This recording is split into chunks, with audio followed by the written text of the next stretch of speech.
In the book of Acts, it describes the early church, what it looked like, some of their celebrations, some of their struggles, some of their trials, and their disagreements. And really what it lined out is what the early church looked like. Some of those who followed Christ traveled around based on their abilities and skills, and they traveled around preaching the word of Jesus. And sometimes the gospel was well received to those who didn't believe. And people would come to faith in hundreds and sometimes even thousands of people would come to faith. Sometimes, though, the gospel message wasn't well received and people were physically harmed or even murdered. And specifically in Acts 14, it outlines a story or an account of Paul's persistence. So in Acts 14, it describes Paul is at Lystra and he is sharing the gospel with Jews and with Gentiles. And the Jews actually stoned him, which means they threw rocks, other debris, other material at him, and they actually thought they killed him. So they dragged his body out of the city, and Paul's persistence. So the disciples pick Paul up, and what does Paul do? He goes back the next day to share the gospel with those that stoned him and with the Gentiles that heard him the day before.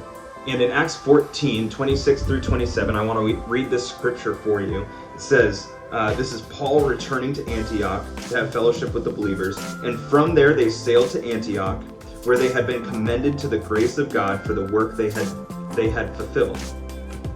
And when they arrived and gathered the church together, they declared all that God had done with them, and how he had opened a door of faith to the Gentiles.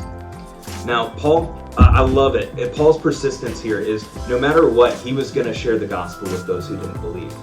I love what it says right here, right in the end of verse 27. It says, they declared all that God had done with them and how he had opened a door of faith to the Gentiles. There's really two things I see here. They're in celebration that these Gentiles even got to hear the gospel. And the other thing is, it's not them sharing the gospel.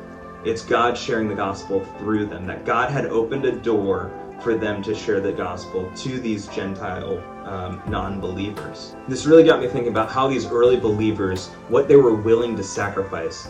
And it made me think of really this question: how much are we willing to sacrifice for Jesus? So much of American culture has put us in a place where comfort is where our faith lies. We have a comfortable faith. We're not asked to stretch too much.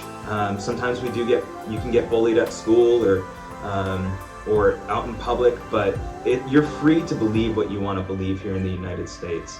And I can't imagine what the disciples would have done with this freedom, of how much they would have been preaching the gospel to everybody. How can we act boldly like the early church did to bring the gospel to those who don't believe? I'll see you later.